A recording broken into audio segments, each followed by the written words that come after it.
Salut à toutes et à tous. Aujourd'hui, on continue nos tutos pour créer notre application de A à Z. Tout d'abord, je voulais vous remercier d'avoir rejoint le programme en vous abonnant. On a dépassé les 100 abonnés et ça continue de grimper. Vos messages d'encouragement m'ont touché et me donnent encore plus de force pour donner le meilleur de moi-même lors de ces vidéos. Si ce n'est pas déjà fait, abonnez-vous et activez la cloche pour ne rien rater. Il y a beaucoup de tutos qui vont arriver qui seront hyper intéressants. Pour les nouveaux arrivants, vous pourrez trouver une autre série beaucoup plus légère sur ma chaîne où on teste des applications mobiles. Et si vous arrivez directement sur cette vidéo là, je vous conseille tout de même d'aller voir les autres vidéos de cette série. Allez, on se concentre, on est reparti pour 10 minutes de live coding.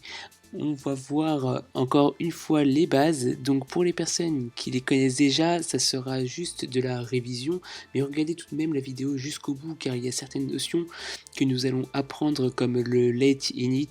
J'en dis pas plus pour le moment, on verra ça juste après. Aujourd'hui, on voit une notion importante dans la programmation en règle générale. Hein, c'est pas que pour Kotlin ou que pour Android, c'est les tableaux. Alors, on va commencer par une parabole. Imaginez un meuble avec des casiers. Votre meuble a par exemple 5 casiers, d'accord? Les casiers sont identiques. Dans notre cas, cela veut dire qu'ils pourront accueillir un seul type, par exemple des strings, des entiers, des floats, etc. Chaque casier accueille un seul élément, d'accord? Continuons la parabole. Si vous voulez bien, pour mieux comprendre, on va continuer une autre parabole. Vous avez déjà vu ce genre de casier dans les supermarchés où on pose notre casque de moto. Vous voyez, ce sont des casiers qui peuvent accueillir que des casques de moto. Et la place est limitée. Par exemple, il n'y a que 3 casiers, d'accord? On peut mettre que 3 casques. En revanche, chaque casque est différent, d'accord? Pareil pour les casiers de téléphone portable dans les parcs d'attractions, il y a par exemple 5 casiers pour 5 téléphones, mais les téléphones peuvent être différents. Prenons cette parabole-là d'ailleurs pour commencer à coder et vous montrer ce que c'est qu'un tableau. Par exemple, un tableau, ici, je vais faire val casier, ok, et je vais dire que c'est un tableau en anglais c'est array, array of, ok, donc je vais dire que c'est un tableau de téléphone, d'accord, array of phone, bon là il ne sait pas ce que c'est que phone, on va pas prendre ça, hein, c'est juste pour vous montrer ce que ça veut dire. On va dire que dans mon tableau j'ai un Samsung, un Nokia, allez, un iPhone et un Huawei. Allez, hop, d'accord. Voilà, là c'est comment on va construire un tableau. En fait, le tableau, on va le construire exactement comme ça, d'accord. On va dire que, voilà, j'ai des casiers, d'accord. C'est un array, c'est un tableau de téléphone dans lequel j'ai un Samsung, un Nokia, un iPhone, un Huawei, ok. Vous verrez que c'est un val, un tableau, on est censé savoir exactement ce qu'il y a à l'intérieur, d'accord. On verra après comment on contourne ça, mais on est censé savoir ce qu'il y a à l'intérieur. Pour nous, pour que ça marche, par exemple, nous, on veut par exemple stocker des entiers, 0, 1, 2, 3, par exemple, allez, 0, 1, 2 et 3. Voilà. Par exemple, là, vous voyez, ça compile. J'ai un tableau avec 4 valeurs à l'intérieur, 0, 1, 2, 3. J'ai stocké, c'est mes téléphones ou mes casques de moto. J'ai le casque 0, 1, 2, 3. Voilà. Ok. Donc c'est des entiers, c'est tous des casques, tous des entiers. Hein. Y en a un qui vaut 0, un qui vaut 1 qui vaut 2, un qui vaut 3. Jusque-là, tout va bien, c'est un tableau. Très bien, on sait comment créer un tableau, mais comme vous l'avez vu, ce n'est pas forcément pratique, car on doit savoir combien d'éléments on doit ajouter dedans. Le mieux serait d'avoir un tableau infini, et dès qu'on veut ajouter un élément, on le fait. Et ça existe, ça s'appelle une liste, tout simplement. Pour mieux comprendre la liste, allez, on va prendre des paraboles. C'est comme votre liste de courses. Vous avez un bout de papier avec des lignes infinies, d'accord, hein, c'est votre bout de papier, il est infini. Quand vous voulez ajouter un élément, hop, vous l'ajoutez à la ligne, mais vous ne savez pas encore combien d'éléments vous allez mettre à l'intérieur. Hein, on est d'accord. Une autre parabole. Imaginez chez le pressing la grande tringle infinie qu'on peut voir où on accroche les vêtements. Hein, imaginez qu'il contient un nombre infini de places, mais on ne sait pas encore par avance combien d'habits on va mettre dessus. Au fur et à mesure, on les ajoute. On est d'accord, c'est comme ça que ça marche.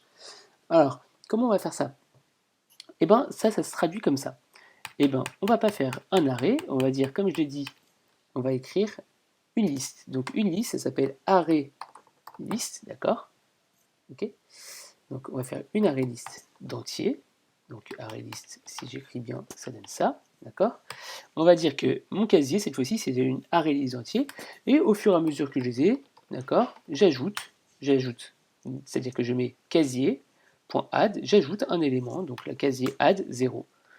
Voilà, par exemple, si je veux rajouter, comme tout à l'heure, 4 éléments, et ben j'ajoute 4 éléments, ok? Voilà comment on fait une ArrayList. Bien. Dans notre cas, on sait qu'on a 4 éléments. On peut très bien utiliser un array, hein, il n'y a aucun souci, hein, mais comme il est de coutume sur Android, on préfère les listes. En revanche, on peut réduire notre code en faisant directement quelque chose comme ça. Regardez, hop, ArrayList of int, et puis là je mets 0, 1, 2, 3. Voilà. Ça revient strictement au même parce que je sais exactement ce que je mets dedans. La seule différence, c'est que là, si demain, hop, j'ai envie de rajouter une valeur un peu plus loin dans mon code, je peux très bien rajouter 4, ça serait plus logique. Je peux très bien rajouter le 4. Donc là, dans mon tableau, ici, je vais avoir 0, 1, 2, 3 et 4 grâce à cette ligne. Et je peux même rajouter plus loin, par exemple, imaginons plus loin dans mon code, ici, rajouter le 5. Et bien, à cet endroit-là, quand mon code va s'exécuter, et ben, je vais avoir 5 valeurs, 0, 1, 2, 3, 4. Et une fois que ce code va s'exécuter, et ben, je vais avoir la valeur en plus de ça, 5. J'ai rajouté 5 dedans. D'accord? Donc voilà. Mais voilà. Donc là, étant donné qu'on sait déjà combien on a de valeurs, on peut aussi, au lieu d'utiliser un array, hein, on peut aussi utiliser ce qu'on appelle une liste. List of. D'accord? Donc c'est pas un array list, c'est une liste. La différence, c'est quoi? C'est qu'une liste, on bloque le contenu. Imaginons qu'on a des ingrédients d'une recette de gâteau qu'on ne pourrait jamais modifier. D'accord? Voilà, donc là, on a l'ingrédient 0, 1, 2, 3. Voilà, on ne pourra jamais modifier ces ingrédients. D'accord? Donc c'est une list of. Par exemple, là, si j'essaie de faire casier add, ça n'existe pas, je ne peux pas ajouter. C'est impossible d'ajouter quelque chose. D'accord? En revanche, une array list, comme on avait vu juste avant, on peut modifier le contenu et on peut aussi ajouter ou supprimer des choses dedans. D'accord? Là, c'est vraiment pour sécuriser, on met une liste of. D'accord? Alors, attention, il y a 3 notions hein, pour ne pas vous embrouiller. Il y a les arrays, d'accord?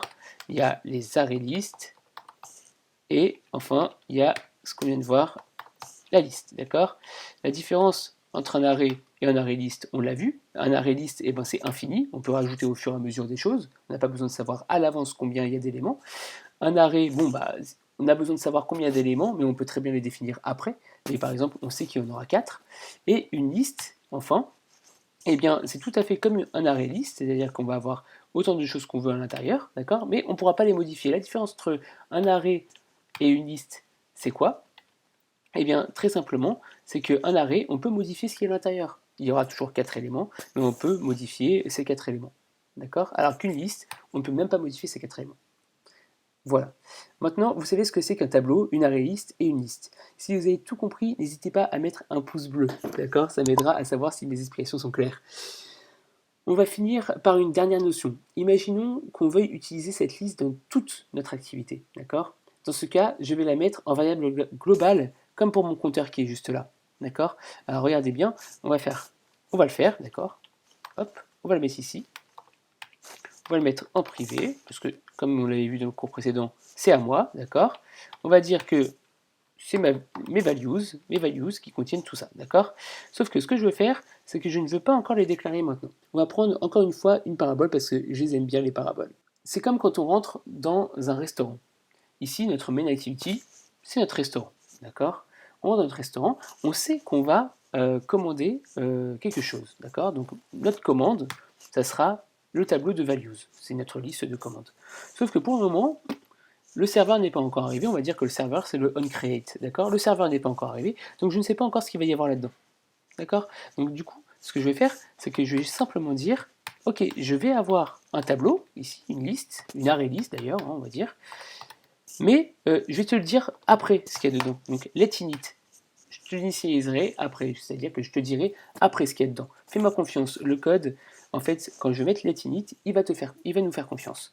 Et je vais lui dire tout simplement qu'il faut quand même que je le type, que c'est une array list d'entier. D'accord? Donc jusque-là, tout va bien. Let init, tout simplement, veut dire, je te dis pas encore ce qu'il y a dedans, je ne mets pas de égal juste après, je le dirai après. Mais par contre, je te certifie que tout à l'heure, avant même de l'utiliser, je te dirai ce qu'il y a dedans. Donc maintenant, comme on lui a promis, il faut toujours respecter nos promesses. Donc ici, on dit que values, c'est égal à une arraylist de 1, 2, 3 et 4 par exemple. D'accord? Donc voilà, je vous ai appris ce que c'est qu'une nouvelle notion, letInit, c'est-à-dire je déclarerai cette valeur-là plus tard, mais elle existe, ne t'en fais pas. Donc du coup, voilà la notion d'arraylist et la notion de letInit. Donc dans ce tuto, on a vu plusieurs notions, on a vu les arraylists, les arrays, les listes et le letInit. On va juste terminer notre code, parce que là, du coup, le tableau de values, on ne s'en sert pas. Donc, on va essayer de s'en servir. On va enlever le compteur, d'accord? On va tout simplement enlever le compteur, et on va dire que le compteur, c'est quelque chose qu'il y a dans mon tableau. Hop, voilà. Tu vas prendre n'importe quelle valeur qu'il y a dans mon tableau. Random, ça veut dire n'importe quelle valeur, au hasard. Random, c'est au hasard. Je vais prendre 1, 2, 3, 4 au hasard, d'accord? Et tu vas le mettre dans mon texte. Et ici, on va dire exactement la même chose. À chaque fois que je vais cliquer sur mon bouton, tac, et ben je vais prendre une valeur de mon tableau au hasard. D'accord? Donc très bien, on va voir tout de suite ce que ça donne sur le téléphone. Et voici donc ce que ça donne sur le téléphone. J'ai toujours mon petit bouton. J'ai eu le 1 qui s'est affiché, c'est une des valeurs qu'il y a ici. J'appuie sur Validate. Bon bah là, alors là c'est aléatoire, hein. C'est tombé sur 1, 2, 3 au début, mais c'était vraiment aléatoire. Vous voyez bien, c'est revenu sur le 2. Et puis là, à chaque fois que je clique sur Validate, il va chercher une valeur et il va l'ajouter. On verra dans le prochain tuto des notions très importantes, les boucles, les conditions. Pour ceux qui connaissent déjà ça, allez quand même voir le tuto. Il va sortir bientôt, hein, il n'est pas encore sur la chaîne, mais ou bien peut-être que si, d'ailleurs, tout dépend quand est-ce que vous regardez cette vidéo. Mais allez tout de même voir ces notions-là, parce que à chaque fois j'essaie de rajouter quelque chose spécifique à Android, comme ici le letInit. Très bien. Eh bien, merci d'avoir vu cette vidéo qui était assez riche. J'espère qu'elle vous a plu. Encore une fois, abonnez-vous et activez la cloche si ce n'est pas déjà fait. On va apprendre encore plus de choses comme je vous l'ai dit. Même si vous connaissez déjà ces notions, nous verrons bientôt des choses spécifiques à Android, je vous le promets. Donc restez sur la chaîne et suivez mes cours. Allez, ciao ciao, bye bye.